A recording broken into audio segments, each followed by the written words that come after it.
Hello friends, কেমন আছেন সবাই? এস সাগর ব্লগে আপনাদের অনেক অনেক স্বাগত। আজ আমি আবারও আরেকটি নতুন ভিডিও নিয়ে চলে এলাম আপনাদের কাছে। আর আজ আমি এসেছি শ্রী শ্রী চন্দ্রপ্রভুজি মহারাজের মন্দিরে। এইটি হচ্ছে চন্দ্রপ্রভুজি মন্দিরের প্রবেশদ্বার। বিকাল 4টের পর থেকে এই মন্দিরে প্রবেশ করা যায়। এখনো সময় হয়নি বলে গেট বন্ধ। আর দেখুন বাইরে থেকে মন্দিরটি কতটা সুন্দর লাগছে। চন্দ্রপ্রভুর মন্দিরটি পরেশনাথ মন্দিরের আরেকটি অংশ। এই মন্দিরটি দেখতেও অসম্ভব সুন্দর।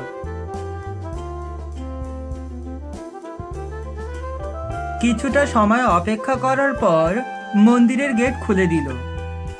চলুন তাহলে আমরা এবার মন্দিরের ভেতরে প্রবেশ করি। আর দেখুন চারপাশটা কতটা সুন্দর লাগছে। প্রতি বছর ভাদ্র মাসে 8 দিন ধরে এই মন্দিরগুলোতে উৎসব পালিত হয়। আর এই সময় জৈনরা অহিংসা পালন করে এবং বিভিন্ন রকম পূজার শাস্ত্র পাঠ শোনে।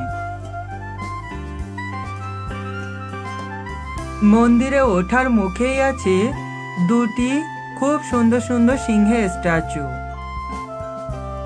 জৈন বিশ্বতত্ত্ব অনুসারে চন্দ্রপ্রভুজি ছিলেন বর্তমান কালচক্রার্ধের 8তম তীর্থস্কর। আর চন্দ্রপ্রভুজির পিতা ছিলেন রাজা মহাসেন এবং মাতা লক্ষণা দেবী। তিনি চন্দ্রপুরীতে জন্মগ্রহণ করেন। আর দেখুন বাইরের পরিবেশটা কতটা সুন্দর লাগছে।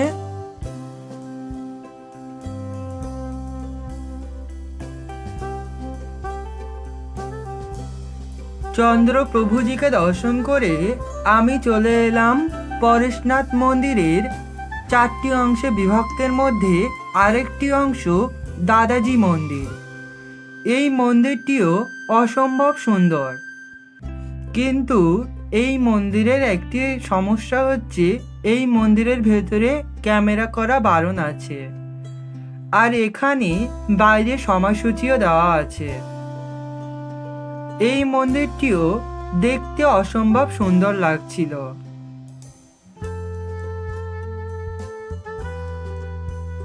চন্দ্রপ্রভুজি দেব দাদা কারুদেব শ্রীজিন কুশল সুরজি মহারাজকে উৎসর্গ করা আরও 3টে মন্দির রয়েছে।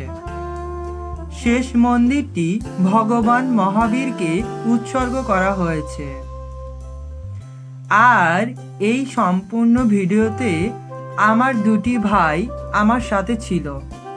ওদের বাড়ি পুরুলিয়াতে, কিন্তু এখানে এসে ওদের সাথে পরিচয় হয়ে আমারও খুবই ভালো লাগছিল।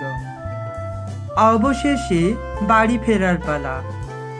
ঠিক আছে বন্ধুরা, সবাই ভালো থাকবেন, সুস্থ থাকবেন, আর দেখা হবে পরবর্তী আরেকটি ব্লগে।